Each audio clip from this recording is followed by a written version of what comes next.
ঝালকাঠির কাঠালিয়ায় সাপের কামড়ে এক ব্যবসায়ীর মৃত্যু। ঝালকাঠির কাঠালিয়া উপজেলার তালতলা বাজারে মুদির ব্যবসায়ী মোহাম্মদ সেলিম আকন নামের এক ব্যক্তি সাপের কামড়ে মৃত্যু হয়েছে।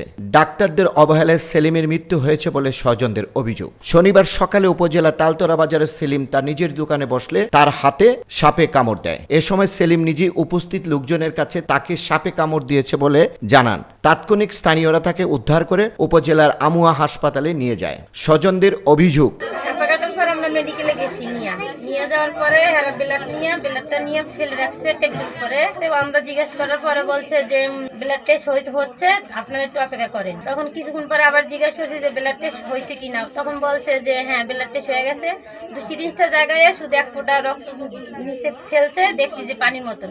ডাক্তার মহিলা বলছে যে এটা কি সাপে কাটছে আমরা বুঝতে পারতেছি না, আপনারা নিয়ে বরিশাল চলে যান। তার দিকে সাপে কাটে সে নিজেই সবাই জানাইছে এবং মেডিকেলে চলে যায়।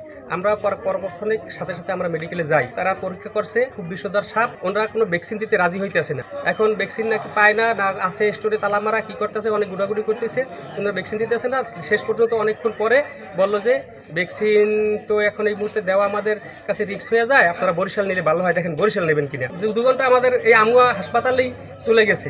কিন্তু আমুয়া হাসপাতালে আমরা যখন প্রথম গেছি, যখন দেখছে যে হ্যাঁ এটা বিষধর সাপ তারা পরীক্ষায় পাইছে, তখন যদি সাথে সাথে আমাদের ভ্যাকসিনটা দিত, আমরা আশা করি আমাদের রোগীটা কিচ্ছু হইতো না, ইনশাল্লাহ বেঁচে আসতো। কর্তব্যরত চিকিৎসকরা তাদের কাছে অ্যান্টিভেনম রাখা স্টোরের চাবি নেই বলে জানায়, তাই তারা চিকিৎসা দিতে পারছে না। ঘণ্টাখানেক পরে রোগীকে উন্নত চিকিৎসার জন্য বরিশালের শেরেবাংলা মেডিকেল কলেজ হাসপাতালে নিয়ে যাওয়া হয়। পথের মধ্যেই সেলিমের মৃত্যু হয়।